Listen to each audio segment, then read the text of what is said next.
Hai sahabat obrolan ibu-ibu, apa kabar? Saya berharap semuanya dalam keadaan baik-baik selalu, tentunya sehat dan bahagia bersama keluarga tercinta. Selamat datang dan kita jumpa kembali di acara obrolan ibu-ibu, Not a Supermom's Diary, obrolan ringan syarat manfaat yang disiarkan juga melalui GoPlay dan channel YouTube KAJ Radio Line. Pada kesempatan kali ini bersama saya Giovanna Sagita dan rekan saya Teresa Wina. Yuk kita sapa rekan Wina terlebih dahulu. Halo Wina, gimana kabarnya? Halo Gio, kabar baik, sahabat obrolan ibu-ibu, kabar baik semua ya. Puji Tuhan Win, kabarnya selalu baik dan happy selalu ya tentunya. Amin. Senang sekali Win, kita bisa ketemu lagi untuk ngobrol bareng walaupun secara online. Nah, sahabat obrolan ibu-ibu, malam hari ini topik obrolan kita adalah tips mendampingi anak belajar Mandarin. Di antara sahabat obrolan ibu-ibu tentunya pasti pernah punya pengalaman mendampingi anaknya untuk belajar ya, baik itu belajar mengerjakan tugas sekolah atau mempersiapkan ulangan. Nah, tentunya anak-anaknya pasti ada juga yang di sekolahnya mendapatkan pelajaran bahasa Mandarin. Ini tentunya merupakan tantangan tersendiri nih buat mamanya. Terlebih terutama karena mamanya tidak menguasai bahasa Mandarin. Gimana bisa membimbing anaknya, mendampingi anaknya belajar? Nah, karena itu malam ini kita akan ngobrol, kita akan dengarkan tips-tipsnya langsung dari ahlinya. Ya, hari ini kita kedatangan seorang tamu spesial yang akan men-sharingkan bagaimana sih mendampingi anak-anak belajar bahasa Mandarin dari pelajaran sekolah. Nah, beliau adalah Ibu Tine Yowargana. Ya, beliau adalah lulusan dari Xiamen University di Xiamen, China, dengan bidang studi International Trade Mandarin. Lalu juga lulusan dari BUAA University Beijing, China dengan jurusan Business Administration. Nah, saat ini beliau memberikan pembelajaran bahasa Mandarin, baik dukungan sekolah atau school support. Nah, ini khusus ada di Paroki Cideng, Gereja Maria Bunda Perantara, Jakarta. Lalu juga beliau memberikan pembelajaran bahasa Mandarin mandiri kepada anak-anak usia sekolah SD, SMP, SMU maupun yang akan melanjutkan ke China.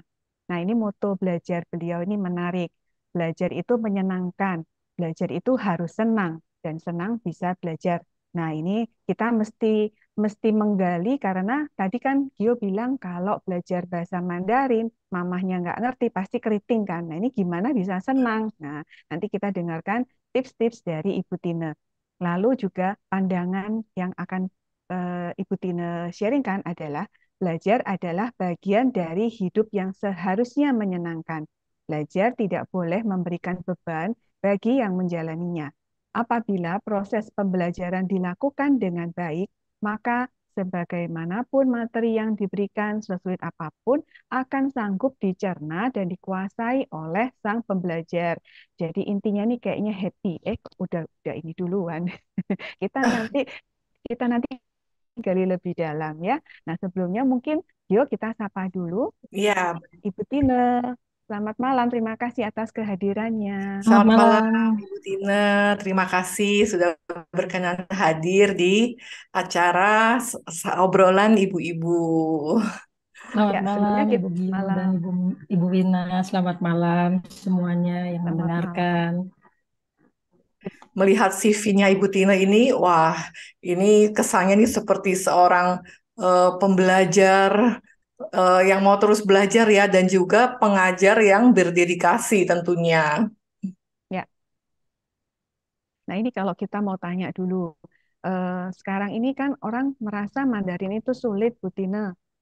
Tapi kenapa sih kita mesti belajar selain memang tuntutan dari sekolah ya harus memenuhi pendidikan ataupun materi dari sekolah. Tapi apa sih pentingnya kita belajar bahasa Mandarin gitu? Begini, kalau saya menjawab itu belajar adalah bagian dari hidup ya. Jadi bukan hanya bahasa Mandarin aja. Semua hal kalau kita pelajari, lalu kita dalami dan kita kuasai dengan baik, itu akan pasti akan menjadi arti dan berarti dalam hidup kita. Khusus untuk bahasa Mandarin ini adalah sebuah ilmu yang sangat menarik. Bahasa Mandarin itu memiliki intonasi. Jadi dalam pengucapannya sehari-hari, bahasa Mandarin itu harus eh, kita perhatikan intonasinya.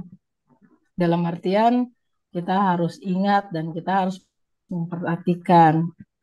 Jadi kalau misalnya kita menguasai bahasa Mandarin, secara otomatis otak kita terlatih untuk teratur dalam melafalkan kata-kata setiap ucap huruf-huruf bahasa Mandarin tersebut. Nah, kalau Lalu dalam penulisannya juga sangat menarik. Penulisannya itu seperti gambar. Kalau dilihat mungkin ruwet ya, tapi memang ruwet. Jadi maksudnya itu kita harus belajar bagaimana menulis komponen-komponen huruf yang ada di dalam setiap kata-kata di setiap huruf-huruf di bahasa Mandarin tersebut. Begitu. Iya. kata-kata, huruf-huruf itu kalau nggak salah katanya setiap huruf ada ceritanya, gambarnya apa berasal dari gambar apa zaman dulunya gitu ya Bu ya. Awalnya seperti itu. Uh, Sebenarnya untuk menghafal huruf-huruf kita juga tidak perlu terlalu mengingat filosofi dari huruf tersebut. Yang harus ditekankan dalam kita mempelajari bahasa Mandarin ini, menulis huruf karakter Mandarin ini, kita harus penuh dengan kesabaran karena komponennya banyak, cara menulisnya banyak. Kalau kita ingat-ingat kembali lagi waktu kita belajar menulis alfabet dulu, kita aja mungkin sampai beberapa tahun harus rajin menulis. Kalau zaman saya dulu tebal tipis ya, Ya, menulis halus ya. menulis tegak bersambung gitu. Sama, belajar Mandarin juga sama. Setiap guratan itu mempunyai aturan. Jadi contohnya menulis itu di dalam satu kotak harus ada di tengah. Menulis itu dari atas ke bawah, dari kiri ke kanan.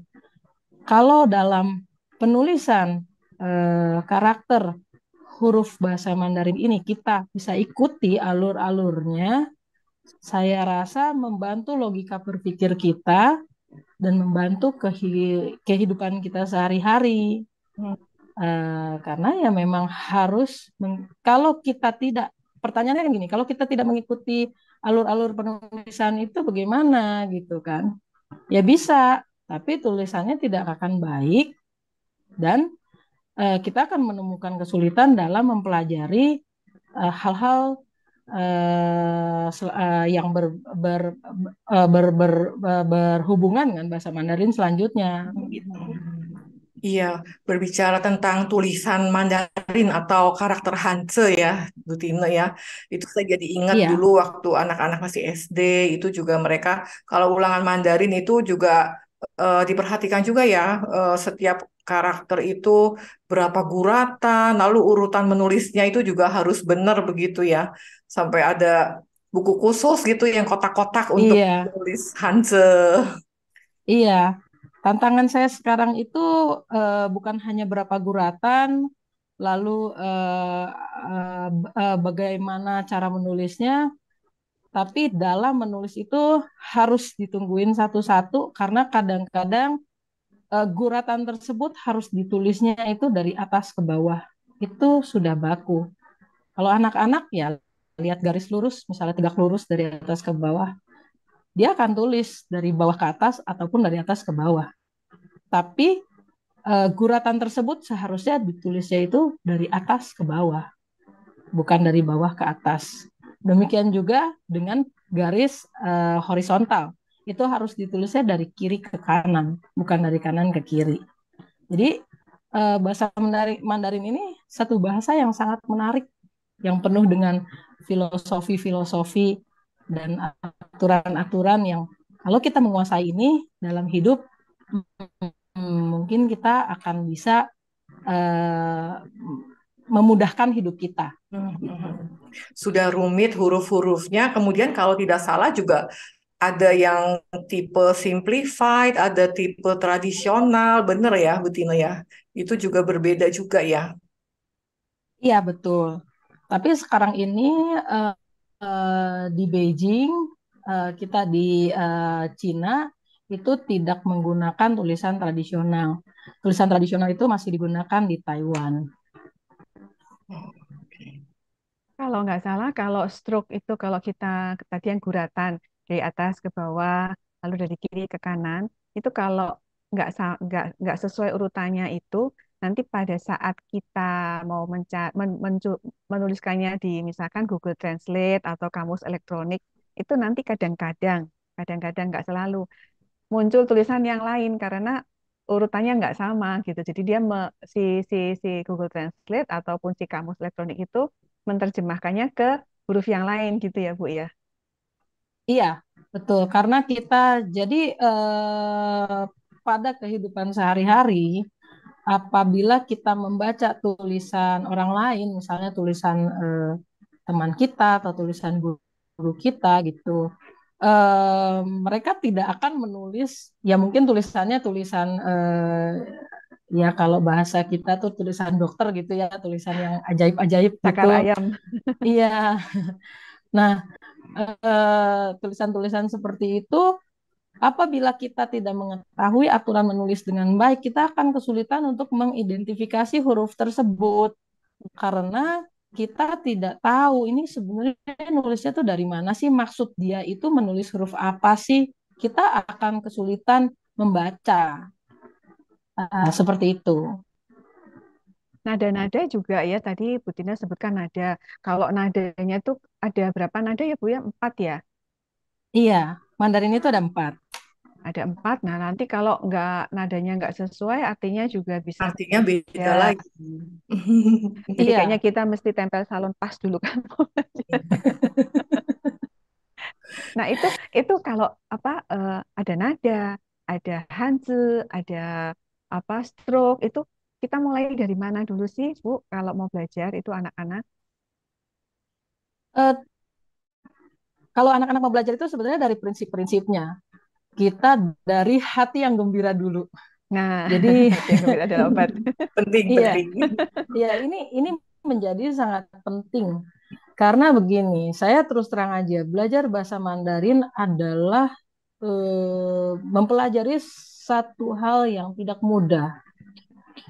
Apabila anak-anak tidak gembira, ini akan menjadi suatu hal yang sangat menakutkan untuk anak-anak.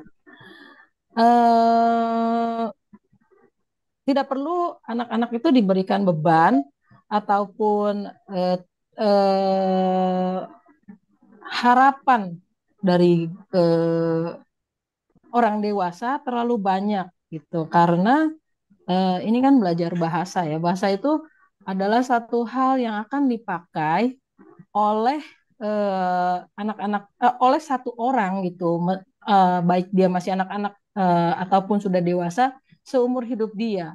Bahasa adalah alat komunikasi. Jadi tidak perlu terburu-buru dalam mengajarkan anak-anak bahasa Mandarin. Yang paling penting yang harus kita terapkan itu prinsip-prinsipnya harus benar dulu gitu. Jadi intonation-nya itu harus benar dulu gitu. Jadi tidak penting dia harus bisa mengartikan misalnya adik saya ada 5 misalnya seperti itu. Tapi eh, misalnya bisa dengan cara mengajarkan dia bernyanyi lagu-lagu anak-anak, lalu prinsip-prinsip menulis, belajar guratan-guratan. Ini menjadi sangat penting. Ini menjadi sangat penting karena apabila anak itu sudah memiliki kebiasaan yang salah, eh, akan sulit lagi bagi kita untuk merubahnya. Begitu. Jadi dasarnya dulu ya, Iya, bagaimana stroke-nya yang benar, nada yang benar gitu ya. iya betul. Kalau tadi Ibu Tina bilang kan dari karakter Hance itu nanti membacanya gimana, intonasinya gimana. Lalu sebagai kita orang asing yang ingin mempelajari bahasa Mandarin, eh, itu apakah dari Hanze itu karena kita kan kebanyakan mengenalnya huruf-huruf alfabet biasa ya A B C D begitu. Iya, Itu ada standar penulisannya lagi ya, Budina ya, dari Hanje ke huruf-huruf alfabet itu. iya itu ada pinyin. Em, pinyin itu adalah jembatan. Jadi dari orang asing dia mau sampai ke Hanzi kepada karakter Mandarin, dia biasanya dipermudah dengan jembatan yang namanya pinyin ini.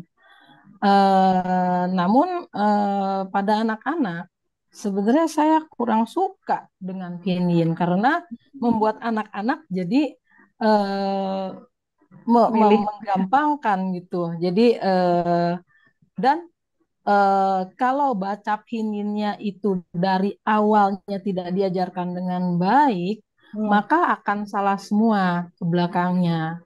Itu karena anak-anaknya udah terlanjur malas menghafalkan karakternya, lalu eh, malas membiasakan diri dengan cara membaca dan cara melafalkan hurufnya dengan baik. Eh, ada alfabet nih. Ya sudah Hmm. kita persamakan saja dengan bahasa Inggris atau dengan bahasa Indonesia, misalnya seperti itu. cari Padahal yang gampang.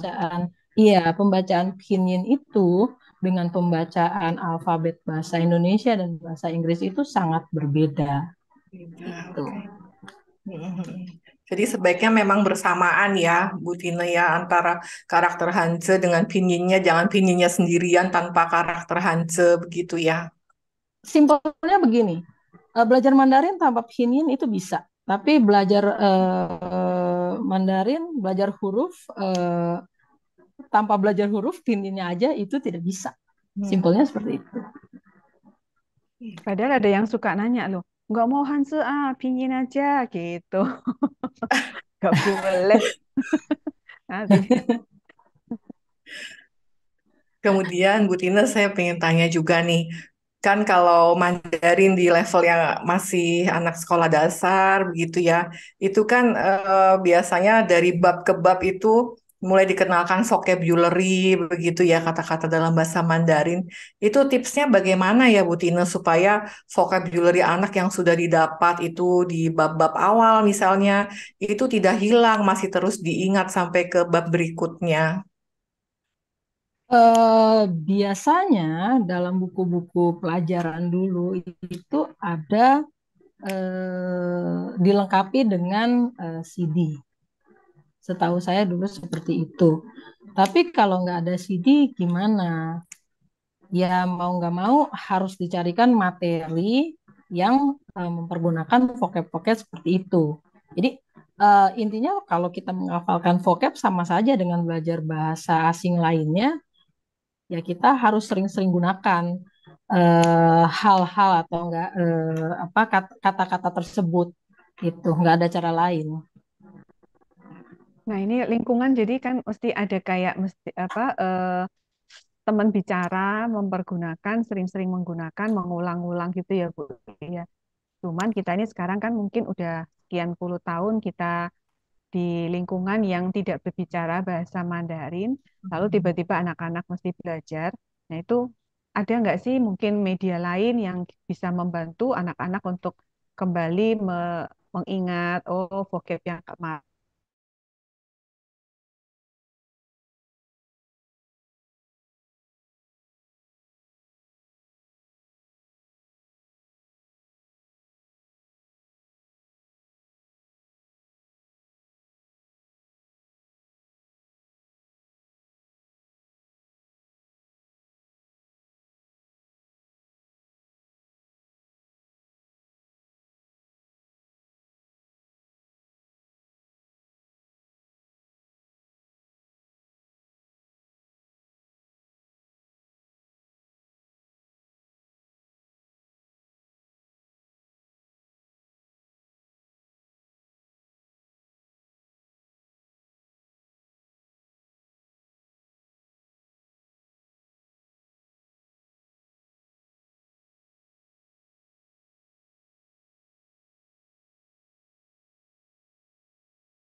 dulu ya ada temen yang karena dia males belajar, nggak dikasih materi itu kayaknya susah gitu. Tapi kata dia, aku bisa kok dengan nonton film gitu. Jadi dia belajarnya lewat film. Nah, itu mungkin nggak ya, Mungkin Bu ya? sekali. Saya jadi ingat dulu waktu saya pertama belajar bahasa Mandarin, eh, karena saya suka menonton video-video karaoke. Hmm. Oh, belajar Dulu. lewat lagu Lalu jadi ya, Bu ya. itu tadi yang harus kita ingat itu kita harus tahu bagaimana caranya kita belajar, belajar apapun. Jadi kembali lagi ke topik waktu saya belajar bernyanyi itu, belajar nyanyinya bawa kertas, bawa pulpen. Lalu yang Hmm. kira-kira huruf yang saya tidak mengerti, di pause dulu nih, lagunya diberhentiin dulu, lalu saya tulis, buka kamus. Oh ya udah. Pada awalnya jadi nggak denger lagu, berhenti-berhenti terus. Tapi akhir-akhirnya ya harus sabar ya. Akhir-akhirnya oh iya lagu yang kita suka dengarkan ini sebenarnya artinya apa sih gitu. Kadang-kadang ditambah bonus loh kok artinya kok gini ya gombal banget atau seperti apa gitu. Jadi medianya macam-macam ya, bisa lewat Iya, lagu, bisa lewat iya, film. Cuman ya itu tadi kayak Bu Tina kan di post dulu, dicatat, dicari artinya apa gitu. Jadi kita nggak cuman karena seneng lalu ya udah dengerin sampai habis terus habis itu nggak dapet apa-apa. iya, Jadi tetap betul. harus harus tetap ingat ini dalam rangka belajar. Tapi tetap yang itu tadi ya, Bu Tina yang bilang harus dengan happy. Iya, betul, betul. Gini, kalau satu hal yang perlu saya tambahkan, waktu kita belajar bahasa, kita harus sering mendengarkan bahasa tersebut. Kenapa? Secara tidak sadar, eh, ini bukan penelitian siapa-siapa ya, ini penelitian saya sendiri. Secara tidak sadar, waktu kita mendengarkan bahasa tersebut, otak kita akan menyerap struktur dari bahasa tersebut. Hmm. Akhirnya lama-lama kita jadi terbiasa. Karena mungkin bahasa Mandarin ini bukan bahasa seperti bahasa Inggris yang grammatical formnya itu sangat jelas. Mhm. Bahasa Mandarin ini bisa dibilang seperti bahasa Indonesia yang syarat dengan budaya, syarat dengan kebiasaan dan gaya bahasa. Jadi kalau kita eh, eh, banyak mendengarkan, jadi kita juga banyak bisa menyerap secara tidak sadar. Jadi dulu begitu saya pulang sekolah, saya nyalain lagu misalnya, atau saya pasang aja film. Dulu kita masih pakai CD ya. Jadi pasang aja film, nggak apa-apa, pasang film yang kita suka, kita ulang lagi, kita nggak tonton, kita dengerin. Itu sangat membantu otak kita untuk menyusun struktur-struktur itu. Gitu. Mhm. Jadi kayak apa? Kita mengcopy lalu kita paste nanti waktu kita mesti ngomong ya pakai yang kita ingat-ingat yang kita Iya, dengar itu secara ya. otomatis dia langsung tertanam struktur itu di dalam otak kita. Mhm. Gitu. Struktur kalimatnya begitu ya, Bu ya. Cara Iya, kalimat itu.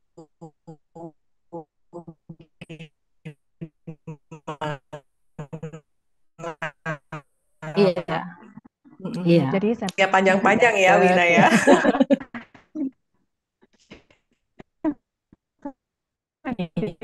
ya. nonton Iya. sampai habis. Kemudian saya ingin tanya juga nih, Bu Tina, untuk kemampuan Mandarin untuk lisan, atau ada yang bilang katanya sebenarnya untuk bicara sih nggak perlu kenal banyak kata-kata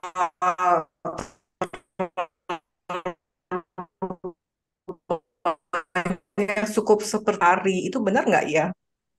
Ya, itu benar. Karena begini, bahasa itu kan ada yang gaya bahasa ya, ada yang gaya bahasa sederhana, ada yang gaya bahasanya itu gaya bahasa yang sangat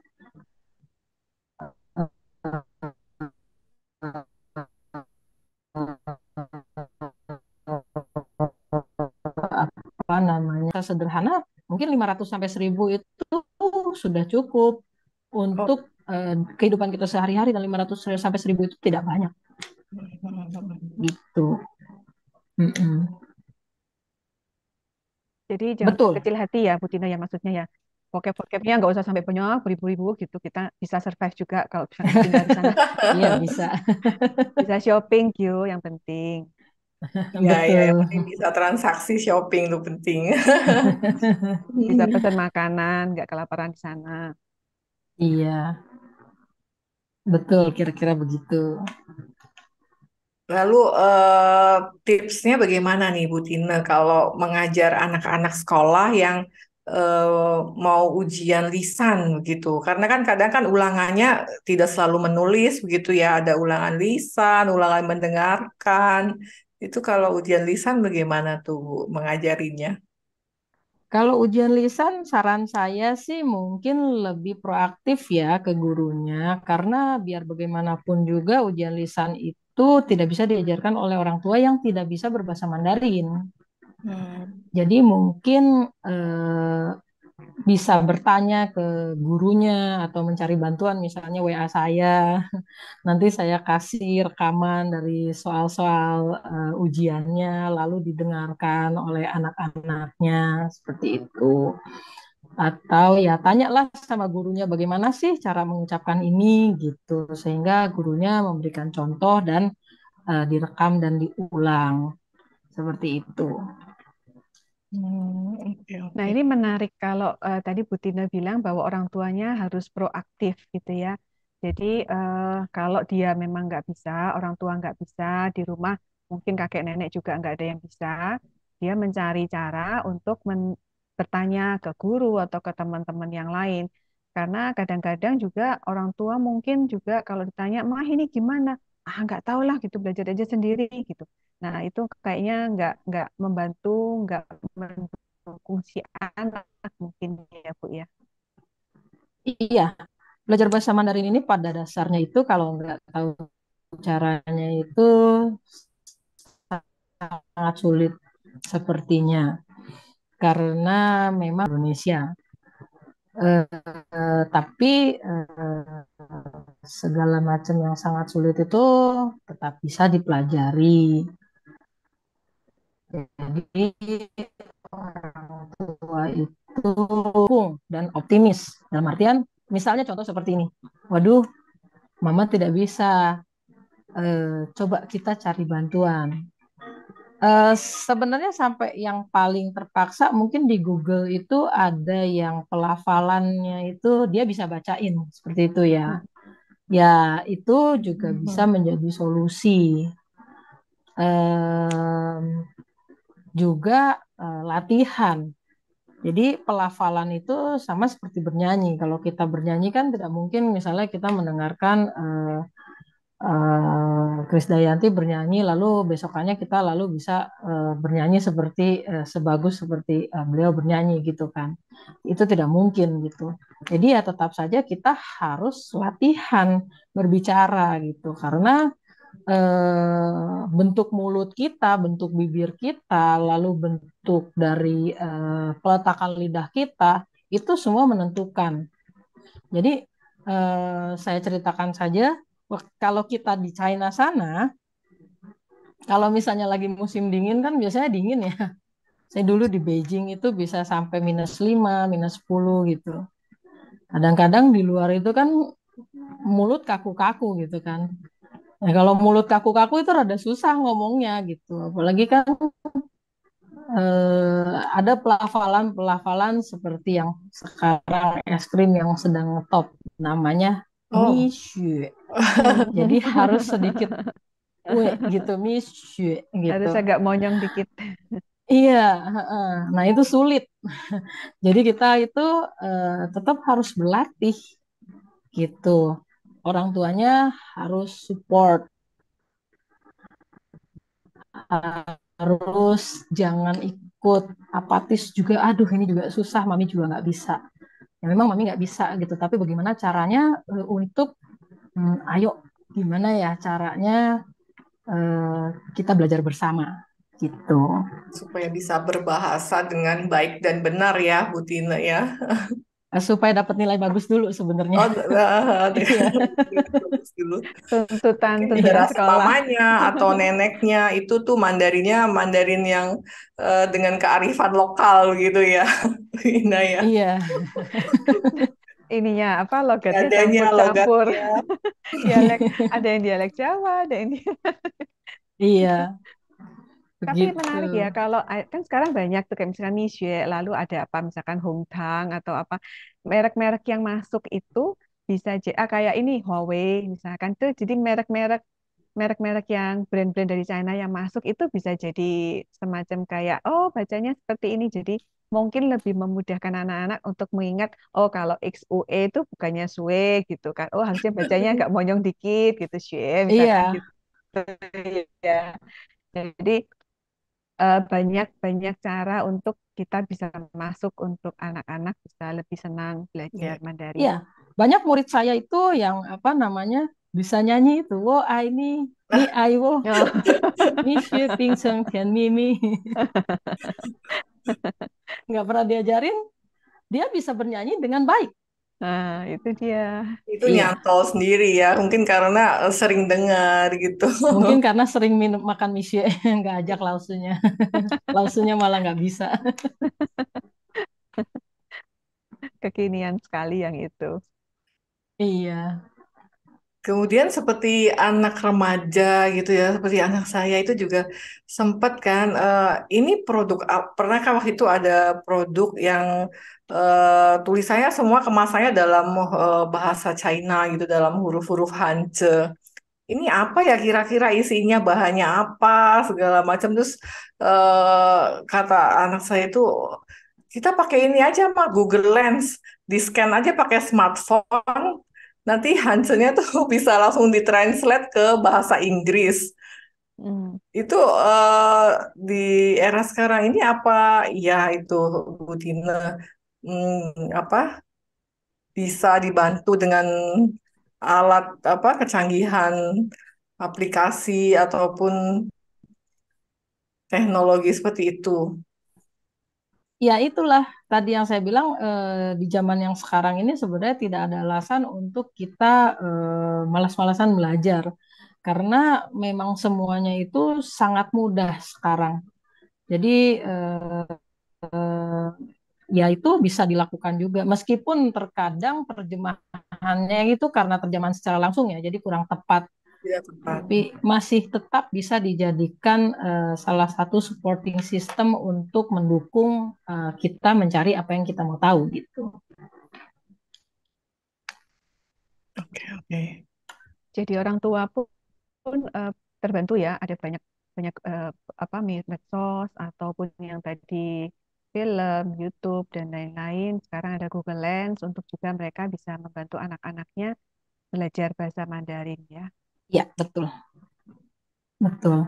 Lalu kalau Eh, menulis yang tidak menggunakan apa, langsung menggunakan pen atau pensil, itu kalau untuk menulis di komputer itu bagaimana tuh Bu Tina sistem belajarnya untuk anak-anak yang bahasanya tuh bukan bahasa Mandarin begitu?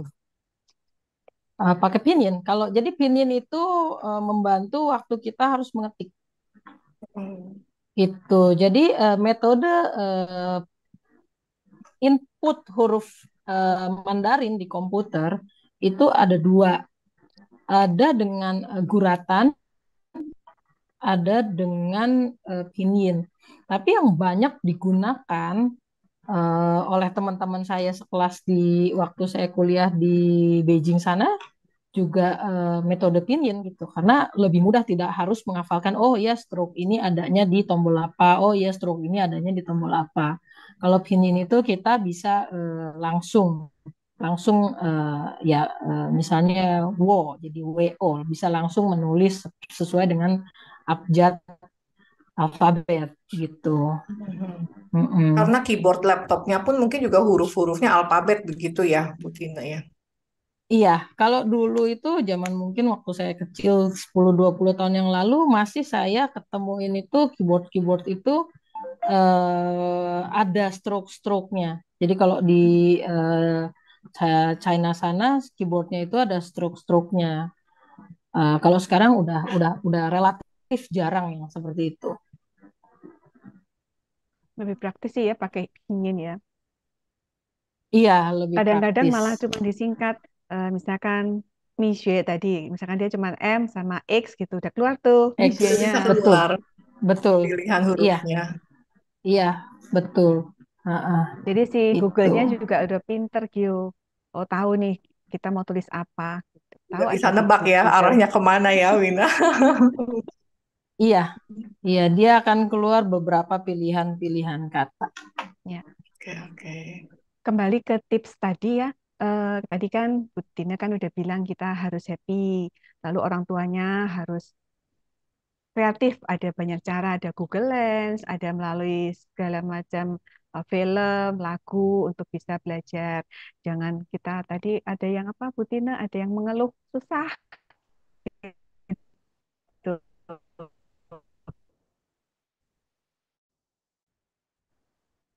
Itu juga bikin anaknya juga jadi turun semangatnya dan merasa ya memang susah gitu. Dan pengalaman temen Iya, sekarang lagi pusing, kok ini pelajaran Mandarin susah, anakku nggak bisa, aku nggak bisa, lalu bagaimana gitu ya.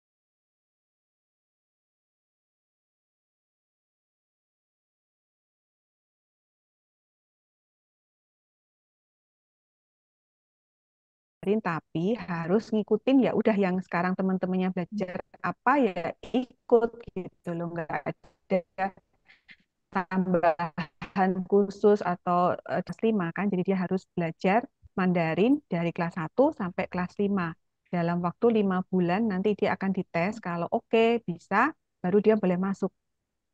Nah, ini si mama, kita mesti belajar nih, teladan si mama ini. Hebat banget. Jadi dia juga nggak bisa, tapi dia tanya anaknya mau nggak. Nah, anaknya mau, oke, oke. Jadi mereka berdua lalu sama-sama tuh belajar. Mamahnya itu yang nggak bisa itu katanya lalu dia beli kamus elektronik. Jadi satu persatu itu Butina stroke-nya kadang-kadang salah. Dia bilang kan urutan, tadi Butina bilang harus urutan kan, kiri ke kanan, atas ke bawah. Nah itu kalau karena dia nggak tahu, dia pokoknya asal gambar aja hurufnya ini gitu. Waduh, kok nggak keluar gitu. Jadi jatuh bangun, singkat kata, si anak waktu ujian nilainya 60, batasnya itu 50. Jadi dia bisa tuh masuk ke kelas Mandarin di semester berikutnya. Dan kemudian selanjutnya nilainya yang dapat A, ke SMP sampai SMP juga dapat A. Jadi mungkin ini bisa menjadi inspirasi bagi sahabat obrolan ibu-ibu. Ternyata kalau kita pun nggak bisa, itu banyak jalan gitu, banyak cara. Apalagi sekarang ya tadi Bu Tina cerita ada ini, ada itu. Jadi kita mendampingi anak itu yang penting apa Bu Tina tadi bilang happy gitu ya. iya, Jadi pasti bisa nanti. Luar biasa ya, Win ya, Mm-mm. kisah temenmu itu. Jadi memang usaha tidak mengkhianati hasil. Iya, jadi dia bilang bangun subuh itu, Win, belajarnya sambil nanti Telaten gitu ya, satu persatu huruf Hanje, ya, dipelajarin, ditranslate. ya, ya gitulah perjuangan seorang ibu. Ya, ya, ya. Kemudian Bu Tina kan tadi kan juga sebagai ini ya, pengajar atau guru bahasa Mandarin begitu. Nah, ini jika ada anak yang sudah belajar Mandarin, dibimbing oleh guru les, kemudian anak ini ingin lebih serius lagi menguasai kemampuan Mandarin, ini bagaimana? Apakah eh, untuk mengukur kemampuan Mandarin anak ini ada tes tertentu? Sebenarnya ada tes standarisasi bahasa Mandarin yang namanya itu HSK. Biasanya HSK itu digunakan untuk anak-anak yang mau sekolah gitu, yang atau enggak dia perlu satu standarisasi tertentu. Tapi ya itu tadi, HSK itu hanya digunakan sebagai standar untuk sesuatu, misalnya untuk sekolah atau untuk mendapatkan apa nama persyaratan sesuatu gitu. Tapi bukan berarti kalau kita punya nilai HSK yang baik, kita berarti udah sangat jago di dalam bahasa Mandarin. Jadi singkatnya begini, artinya itu sebenarnya apa sih yang mau kita dapatkan dari belajar Mandarin? Kalau misalnya Hmm. kita mau masuk ke satu kampus tertentu, gitu, ya biasanya HSK-nya 3 atau 4 ya, ya itu yang diraih itu, gitu. Itu kan merupakan Mungkin salah itu seperti di bahasa Inggris seperti persyaratan skor IELTS atau iya TOEFL gitu seperti ya. TOEFL, iya. Tapi ada juga orang-orang yang dia mau belajar bahasa Mandarin supaya dia mau mengerti, dia bisa berkomunikasi dengan baik dengan orang-orang yang ada di sekitar dia, misalnya kakeknya, neneknya, atau mamahnya gitu.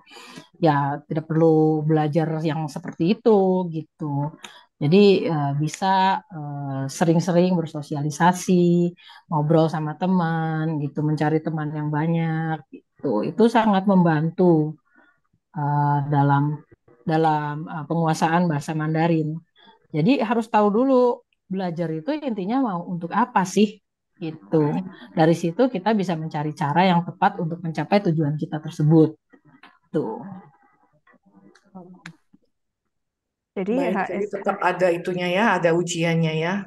Iya, ada. Kalau yang ingin mendapatkan sertifikat atau skor HSK tadi. Iya, Hmm. betul.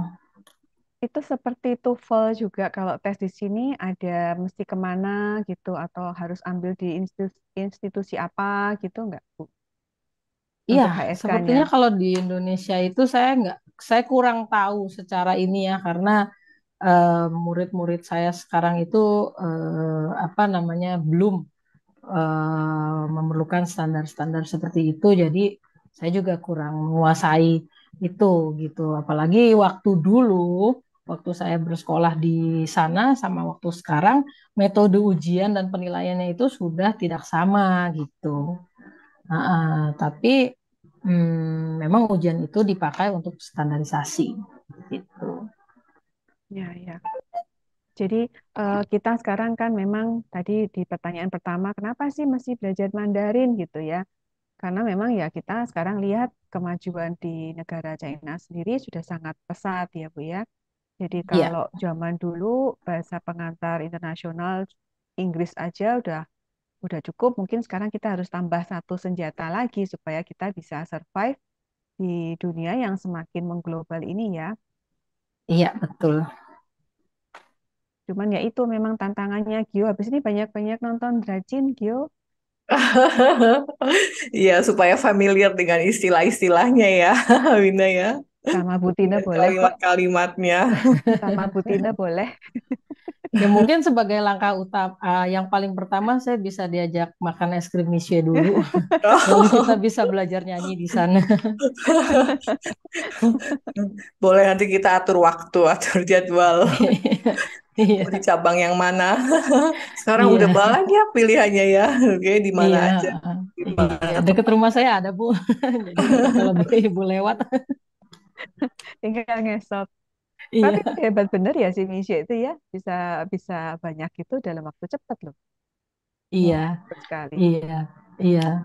Dan Kan saya ada juga yang apa bilang itu itu. membantu ya. Dulu mungkin orang-orang yang apa namanya kurang memperhatikan gitu kan. Sekarang kalau saya lihat ada apa namanya konten-konten di TikTok atau di Instagram gitu kan, cara penyebutan misu yang benar gitu. Jadi ada mixu, ada Mixed misu, way. ada mixue, ada mixue gitu. Sway. Iya. Heeh, jadi itu membantu juga sih. Oh iya, kalau ada murid saya, ya lause saya dari Mixu, oh bukan Mixu, Mixue gitu. Jadi anak-anak yang biasanya ini apaan sih kok lausenya monyong-monyong gitu kan. Karena Mixue ini dia jadi menyadari, oh gitu ya ngomongnya. Iya, saya bilang. Lalu ditambah lagi dengan apa namanya, mau nggak belajar nyanyinya gitu. Karena dia suka, dia happy, mau aku mau.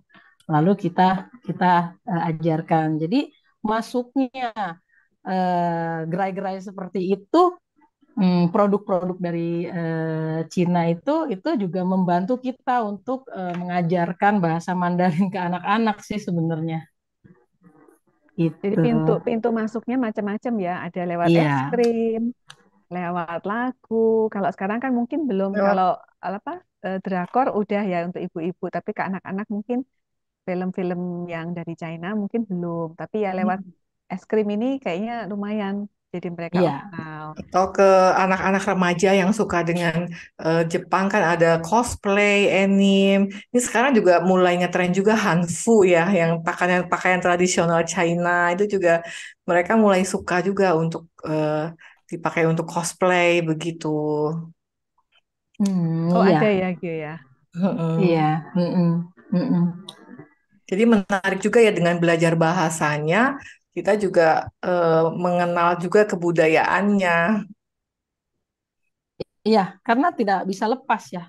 Sebenarnya Cina itu adalah satu negara yang sangat menarik, punya sejarah yang sangat lama ya, dan sangat beragam dari kerajaan-kerajaan dulu gitu. Apalagi kalau kita ke sana, kita akan bisa melihat bekas-bekas sejarah itu masih ada. Ya, kalau saya di Beijing dulu itu kan paling gampang tembok Cina ya. Lalu kita juga bisa jalan-jalan ke apa namanya ke bekas istana. Lalu kita juga bisa jalan-jalan ke setiap pintu gitu. Jadi di Beijing itu kotanya itu kotak. Setiap kotak itu ada ring satu, ring dua, ring tiga ya. Dan di Hmm. setiap ring itu ada pintu masuk ke kotak-kotak kotanya itu. Dan dulu waktu zaman kerajaan di sana ada penjaga-penjaga yang akan memfilter orang-orang yang seperti apa-apa aja sih yang boleh masuk ke dalam tatanan kota berikutnya gitu. Merupakan satu tempat sejarah yang menarik. Jadi kenapa sih menjawab pertanyaan tadi? Kalau ditanya kenapa sih harus belajar bahasa Cina gitu kan? Kalau saya ngomongnya di depannya karena Cina bahasanya menarik apa gitu, nanti saya dibilang sebagai guru Mandarin promosi gitu. Tapi kalau kita sudah jelaskan sejauh ini, Cina itu memang satu negara yang menarik, yang banyak sekali bisa dilihat, bisa dipelajari, bisa di apa bisa ditiru filosofinya gitu, ajaran-ajarannya yang membantu untuk hidup kita gitu. Iya Jadi memang kalau kalau ada waktu dilihat mungkin jalan-jalan ke Cina itu tepat. kan ada pepatah dulu kan kejarlah ilmu sampai ke negeri Cina gitu. Iya betul. Tapi memang ya kalau apa kebudayaan kalau kita lihat sekarang negara atau bangsa yang masih kental, masih kuat budayanya sampai sekarang itu kayaknya ya China ya. Yang lain-lain kan mungkin sekarang juga mulai mundur atau bahkan sudah habis gitu ya. Kalau di China kan eh, kita masih bisa lihat gitu kebudayaannya, lalu mungkin kayak semacam apa istilahnya itu kayak ketaatan ke orang tua itu kan itu nggak di semua negara ada gitu loh. Dan kita lihat Berbakti gitu ya. mm-mm, ketaatan berbakti itu sepertinya susah, sepertinya kok kok masih kuno banget gitu. Tapi sebenarnya itu adalah salah satu cara mungkin untuk mereka tetap bisa survive dan makin berkembang. Sebenarnya ada cara-cara pemerintah dalam melestarikan budaya-budaya itu untuk menyelesaikan permasalahan-permasalahan sosial sih. Jadi misalnya banyak anak-anak yang mungkin dia berjuang untuk kehidupan yang lebih baik ya. Mungkin seperti teman-teman saya dulu di universitas, dia dari apa namanya tempat-tempat yang kecil, lalu dia sangat rajin belajar sampai akhirnya dia bisa masuk ke perguruan tinggi, lalu dia bisa mencari pekerjaan yang baik dan merubah nasib dari orang tua dan keluarganya gitu. Lalu orang-orang seperti ini sangat banyak dan akhirnya lupa pulang, lupa kalau misalnya kehadiran mereka di depan orang tua itu tidak tergantikan gitu. Jangan cuma transferannya aja yang sampai, maksudnya kan gitu. Em, tapi belakangan pemerintah juga membuat hari-hari libur, misalnya menjadikan Hari Cengbeng sebagai hari libur. Hari Cengbeng itu adalah hari kita membersihkan makam para leluhur kita. Makam kakek nenek bisa, atau makam kakeknya kakek dan kakeknya nenek, seperti itu.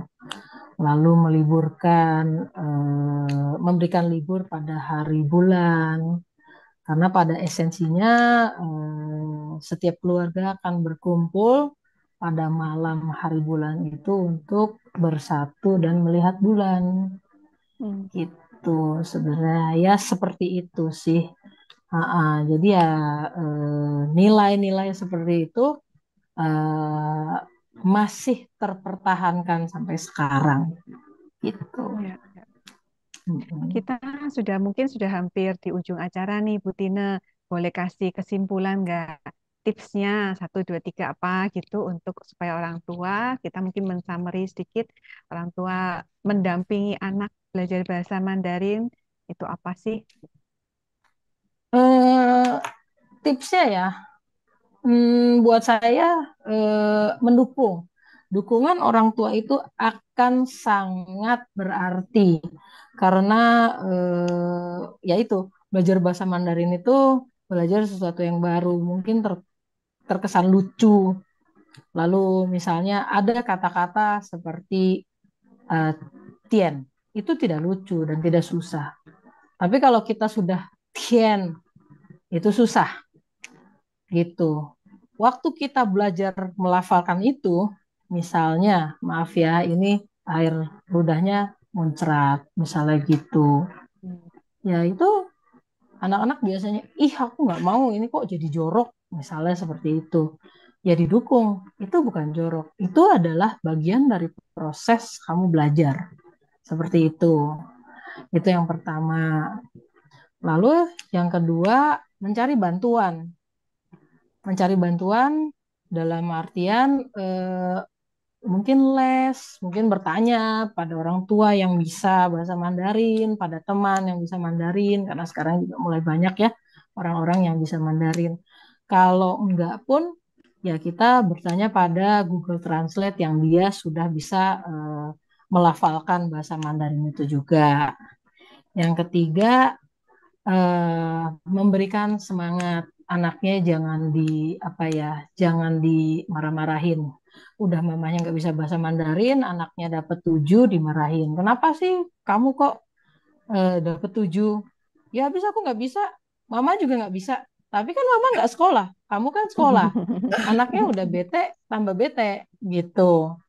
Jadi selalu memberikan dukungan yang positif ke anak-anak gitu. Dengan demikian anak-anak akan bahagia, akan gembira, dan akan selalu mencari tahu bagaimana caranya supaya bisa belajar lebih gitu. Ya, jadi memang kalau memberi dukungan itu hal-hal kecil kadang-kadang kita lupa ya. Aduh ya ya kok sulit amat sih, Dek, misalkan gitu. Jadi anaknya langsung merasa iya sulit. Lalu cari bantuan tadi juga ada apa tadi Bu Tina bilang melalui les, melalui mungkin orang-orang sekitar, lalu juga melalui medsos gitu ya Bu Tina ya. Iya, Kok medsos, media-media yang ada di sekarang, lalu melalui aplikasi yang sekarang sudah begitu mudahnya kita dapatkan memberi semangat. Yang penting itu tadi ya Bu Tina ya, Bu Tina selalu menekankan happy, harus belajar harus dengan senang. Iya, Anak-anak senang dulu, nanti mereka akan mencari sendiri, mengembangkan sendiri. iya, betul, Ya, baik, begitu. kita Iya, sudahi dulu acara obrolan Ibu hari ini. Terima kasih atas banyak tips yang sudah diberikan, sharing-sharing yang sudah diberikan, Bu Tina. iya. Semoga Ya, Terima bermanfaat. kasih Bu Tina untuk ya, kehadirannya menjadi narasumber kita malam hari ini. Juga terima kasih untuk semua sahabat obrolan ibu-ibu yang sudah setia mengikuti obrolan kita malam hari ini. Dan terima kasih juga untuk rekan Chris dan Alex yang sudah membantu terlaksananya dan lancarnya acara kita malam hari ini. Untuk semua sahabat obrolan ibu-ibu, semoga selalu tetap bersemangat, tidak mudah putus asa, dan selalu kreatif untuk menemukan cara dan solusi yang tepat untuk mendampingi putra-putrinya belajar bahasa Mandarin. Ya, satu pesan terakhir, mungkin kita sekarang bersusah-susah dulu, nanti kita akan melihat hasilnya bahwa di masa depan anak-anak bisa survive dengan satu senjata yang sudah kita siapkan untuk mereka. Ya, kita akan berjumpa lagi di acara obrolan ibu-ibu edisi berikutnya. Akhir kata, kami ucapkan selamat malam, selamat beristirahat, dan terima kasih. Sampai jumpa.